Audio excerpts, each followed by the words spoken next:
ഇപ്പോൾ ഒരു client sir അടുത്ത് ചോദിക്കുകയാണ് like why should we hire an advertising agency? എയിനെ നമ്മളൊരു നല്ല കിച്ചണായിട്ട് സങ്കല്പിക്കുക. ഫുൾ എക്യുപ്ഡ് ആയിട്ടുള്ള ഒരു കിച്ചണാണ്. അത്രയും നല്ല കിച്ചൺ ഉണ്ടായി എന്നത് കൊണ്ട് മാത്രം നമുക്ക് നല്ല ഡിഷസ് ഉണ്ടാക്കാൻ പറ്റില്ല. എഐക്ക് ഇപ്പോൾ കോപ്പി തരാൻ പറ്റും, അല്ലെങ്കിൽ ഇപ്പോൾ ഡിസൈൻ ചെയ്യാൻ പറ്റും. അപ്പം ഇങ്ങനെ ഒരു സിറ്റുവേഷനിൽ ഒരു ക്ലയൻറ്റ് സാർ അടുത്ത് ചോദിക്കുകയാണ് Y should we hire an advertising agency?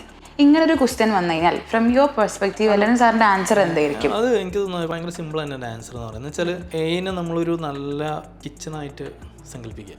ഒരു അടിപൊളി വെൽ മോഡേൺ ഫുൾ എക്യുപ്ഡ് ആയിട്ടുള്ളൊരു കിച്ചണാണ്. അത്രയും നല്ല കിച്ചൺ ഉണ്ടായി എന്നത് കൊണ്ട് മാത്രം നമുക്ക് നല്ല ഡിഷസ് ഉണ്ടാക്കാൻ പറ്റില്ല. അവിടെ ഏറ്റവും നല്ലൊരു ഷെഫ് കൂടി ഉണ്ടെങ്കിൽ ആ ഡിഷസിന് ആ ഫ്ലേവറിൽ നമുക്ക് ജനറേറ്റ് ചെയ്യാൻ പറ്റുള്ളൂ, ഉണ്ടാക്കാൻ പറ്റുള്ളൂ. എന്ന പോലെ തന്നെയാണ് എഐ എന്ന് പറയുന്ന ടൂളാണ്, സ്പേസാണ്. ആ സ്പേസിൽ നമ്മുടെ അഡ്വർടൈസിങ് ഏജൻസിയുടെ എക്സ്പീരിയൻസസും നമ്മുടെ ക്രിയേറ്റീവ് ഇൻപുട്ടുകളും എല്ലാം വരുമ്പോഴാണ് അതിന് ഫ്രഷ് ആയിട്ടുള്ള ഔട്ട്പുട്ടുകൾ വരും. അപ്പോൾ ഡെഫിനറ്റ്ലി എനിക്ക് തോന്നുന്നത് അതിനെങ്ങനെ യൂസ് ചെയ്യണം എന്ന് ബെറ്ററായിട്ട് അറിയുന്ന ഒരു ടീമിന് അത് നല്ല ഹെൽപ്ഫുൾ ആയിരിക്കും, സ്പീഡപ്പ് ചെയ്യാൻ പറ്റും. അവിടെ ഒരു അഡ്വർടൈസിങ് ഏജൻസിയുടെ വാല്യൂ ഇല്ലാതാവുന്നില്ല. ഷെഫിനെ ആക്ച്വലി നമ്മുടെ എക്സ്പീരിയൻസിനായിട്ടാണ് കണക്ട് ചെയ്യുന്നത്. എക്സ്പീരിയൻസ്ഡ് ആയിട്ടുള്ള ക്രിയേറ്റീവ് നമ്മൾ ടൂളുകൾ മാത്രമേ ചേഞ്ച് ആവുന്നുള്ളൂ. റീപ്ലേസ് ചെയ്യുന്ന ടൂളുകളെയാണ് നമ്മൾ മുമ്പ് ചെയ്തിരുന്ന ടൂളുകളിനെ അഡ്വാൻസ്ഡ് ആയിട്ടുള്ള ടൂളുകളായിട്ട് മാറ്റുന്നു. അവിടെ ഹ്യൂമൻ ഇമോഷൻസിനെ എങ്ങനെ സൂപ്പറായിട്ട് യൂസ് ചെയ്യാൻ പറ്റും എന്നുള്ള ഒരു ഏജൻസി എക്സ്പീരിയൻസിനെയാണ് നമുക്കവിടെ വൺസ് നമ്മളൊരു പ്രോപ്പർ കോണ്ടന്റ് നമ്മൾ അങ്ങോട്ട് കൊടുത്താലാണ് നമുക്ക് ഇങ്ങോട്ട് കറക്റ്റ് ആയിട്ടുള്ള ഇൻപുട്ട് കിട്ടുള്ളൂ.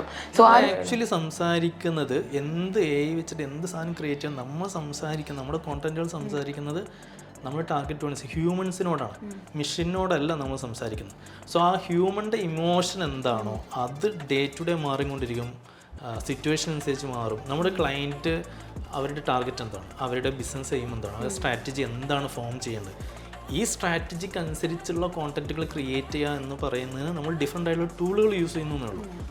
അത് എയിൽ ടൂളുകൾ യൂസ് ചെയ്യുന്നു. അവിടെ strategy is important, human emotion is important. നമ്മുടെ ക്ലയൻറ്റിൻ്റെ അവരുടെ കൺസ്യൂമറിൻ്റെ ഇമോഷൻ ഈസ് വെരി ഇമ്പോർട്ടൻറ്റ്. ആ ഇമോഷനെ മനസ്സിലാക്കിയിട്ട് അവർക്ക് എന്ത് സ്ട്രാറ്റജികൾ എന്ത് കോണ്ടന്റുകളാണോ ക്രിയേറ്റ് ചെയ്യേണ്ടത് അത് നമ്മൾ ക്രിയേറ്റ് ചെയ്യാൻ എ യൂസ് ചെയ്യുന്നു. അവിടെയാണ് ആ ഡിഫറൻസ് വരുന്നത്. the way how we use yes.